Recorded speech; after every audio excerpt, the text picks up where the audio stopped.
Kagulat World, maghanda na kayo. May bagong pasabog sa mundo ng Philippine basketball. Sa pinakabagong panayam ng One Sports, isang makapangyarihang pahayag ang binitiwan ni Coach Tim Cone at ang buong sambayan ng Pinoy ay muling umasa. Ayon sa kanya, kung makukumpleto lang ang Gilas Pilipinas, lalo na kung makakalaro na si Kai Sotto ngayong November, walang bansa ang hindi kayang talunin ng ating pambansang koponan. Isang pahayag na tila muling nagbigay ng sigla sa ating mga kababayan, pero may kasunod itong babala. Isang paalala na huwag basta-basta mag-expect ng milagro. Ano nga ba ang tunay na estado ng Gilas ngayon? At totoo bang may dalawang NBA teams na interesado kay Kevin Quiambao? Halina't sumama sa amin, mga Kagulat World, sa isang episode na siguradong ikagugulat ninyo. Unang binigyang linaw ni Coach Tim Cone ang performance ni AJ Edu. Magaling. Oo, may potential. Pero huwag tayong masyadong maghangad ng instant superstar. Ayon kay Coach Tim, unfair para kay AJ na isipin ng lahat na kaya niyang buhatin agad ang Gilas. Bago pa lang siya sa sistema, bago pa lang sa international stage. At higit sa lahat, wala si Kai Sotto ng mga panahong kailangan niyang sandalan. Ika nga ni Coach, give the kid time. Hindi pa man siya ganap na bituin ngayon, pero oras lang ang kailangan para magliwanag ang kanyang kinabukasan. Sa laban kontra Taiwan at New Zealand, hindi natin nakita ang hinahanap nating forma.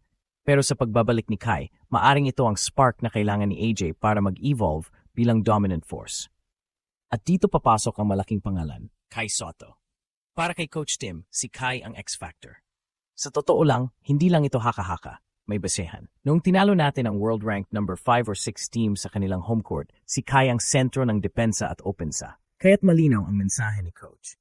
Kapag nandiyan si Kai, we can beat anybody. At siyang maglaro ulit sa November window, muling nabuhay ang pag-asa ng bayan.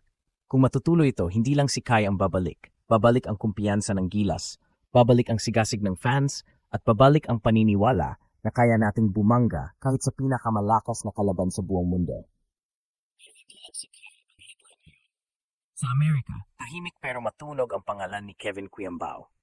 Hindi lang isa, kundi 4 hanggang 5 NBA teams ang nagpakita ng interes sa kanya para lumahok sa NBA Summer League. At sa mga ito, 2 koponan ang may pinakamalaking tsansa na kunin siya, ang Sacramento Kings at New York Knicks. Unahin natin ang Kings. Hindi lang basta konektado si Kevin rito. Nandiyan si Coach Jimmy Alapag, isang Gilas legend at ngayon ay player development coach ng Sacramento. Kung may maglulobi para sa kabayan natin, walang masihigit pa kay Alapag.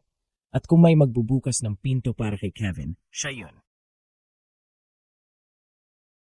Samantalang sa Knicks, nariyan naman si Coach Brian Goorjian, isa rin sa mga nagtulak kay Kevin para sumubok sa Summer League. Magiging assistant coach siya ng Knicks Summer League team.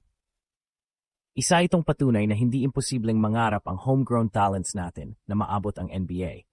Kung si Kevin ay makakakuha ng playing time sa Summer League at mapapansin, maaring hindi lang ito simula ng kanyang NBA journey. Ito ang magiging inspirasyon ng buong Pilipinas. Kung babalikan natin ang mga sinabi ni Coach Tim Cone, may isang mensahe siyang gustong iparating. Ang tunay na lakas ng Gilas ay nasa pagkakabuo ng team. Hindi sapat na may talento, hindi sapat na may puso. Kailangan ng chemistry, kailangan ng familiarity sa sistema, at higit sa lahat, kailangan ng pagkakaisa. Ang mga pagkatalo kontra Taiwan at New Zealand ay hindi dahil mahina ang Gilas, kundi dahil kulang tayo. Wala si Kai, hindi pa fully adjusted si AJ, at wala pa sa rhythm ang ibang core players. Pero kung makukumpleto ang lineup, kung makakalaro si Kai, at kung tuloy ang development ni AJ at ng iba pa, walang dahilan para hindi tayo manalo. Hindi ito blind optimism. Ito ang realidad ng isang team na pinaghirapan, tinuruan, at pinaniniwalaan ng isang decorated coach tulad ni Tim Cone. Kagulat World, hindi na bago sa atin ang pag-asa. Pero ngayong may malinaw tayong dahilan para muling maniwala, huwag nating sayangin ito. Sa pagbabalik ni Kai Sotto, sa tuloy-tuloy na pag-develop ni AJ Edu, at sa pagsikat ng bituin ni Kevin Quiambao sa NBA stage, mukhang papalapit na tayo sa panahong ang Gilas ay hindi na lang basta tagasali, kundi tunay na contender sa world basketball. At kapag nangyari yun, siguradong buong mundo ang magugulat. Kaya habang maaga pa, suportahan na natin. Ipakita natin na ang Pilipinas ay hindi lang bansa ng basketball fans. Tayo ay bansa ng mga manlalarong kayang makipagsabayan sa pinakamagagaling. Kevin sa NBA, Kai sa November, AJ sa peak form. Lahat ito ay hindi na tanong kung mangyayari. Ang tanong na lang, at kapag sabay-sabay itong nangyari, gugulatin natin ang mundo. Kagulat word, isang makapangyarihang pahayag ang binitiwan ni Coach Tim Cone kamakailan. Naniniwala siyang kayang talunin ng Gilas Pilipinas ang kahit sinong bansa basta't makakalaro si Kai Sotto sa darating na November. Sa panayam ng One Sports, ipinunto rin niya na hindi dapat agad mag-expect ng malaking impact mula kay AJ Edu lalo't bago pa lang ito sa sistema at kakarampot pa lang ang kanyang mga laro para sa national team. Ayon kay Coach Tim, kapag buwat healthy ang Gilas lineup, tiyak na mas lalakas ang tiyansa natin laban sa malalakas na kalaban sa mundo. Malaking bahagi ng pangarap na ito ang posibleng pagbabalik ni Kai Sotto. Pinatunayan na ni Kai na game changer siya noong tinalo natin ang isa sa top 5 teams sa mundo sa sarili nilang home court. Kaya naman umaasa ang coaching staff na makakasama na siya muli sa susunod na FIBA win. Kapag nariyan si Kai, mas buo ang depensa, mas matatag ang opensa, at mas may tiwala ang buong team sa sarili nila. Sa kanyang pagbabalik, inaasahang susunod na rin ang mas matatag na chemistry ng buong Gilas Pilipinas. Samantala, sa kabilang panig ng mundo, tahimik pero exciting ang ginagawa ni Kevin Cuyambao. Ayon sa ulat, 4 hanggang 5 NBA teams ang nagimbita sa kanya para lumahok sa NBA Summer League. 2 sa mga ito ang may matibay na koneksyon sa mga Pilipino, ang Sacramento Kings, kung saan coach na si Jimmy Alapag, at ang New York Knicks, kung saan assistant coach si Brian Goorjian para sa kanilang Summer League team.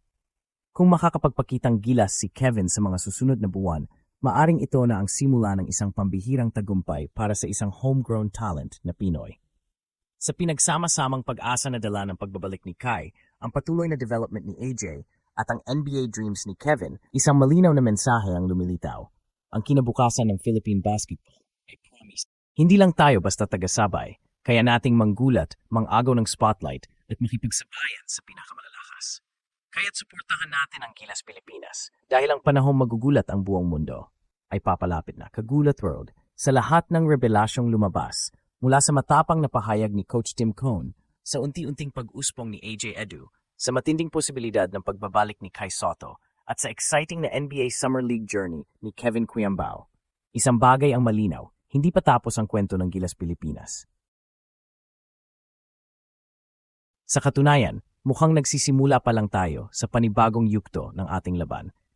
Ang lahat ng ito ay nagsisilbing paalala na may dahilan para muling maniwala, muling umasa, at muling lumaban para sa ating basketball pride. Kaya mga Kagulat World, huwag nating sayangin ang pagkakataon. Suportahan natin ang bawat hakbang ng ating mga manlalaro dahil sila ang nagdadala ng bandila ng Pilipinas sa entablado ng mundo. Sa pagbabalik ni Kai, sa pagsulong ni Kevin sa NBA, at sa tuloy-tuloy na paghasa ni AJ, ang buong mundo ay malapit na muling magulat.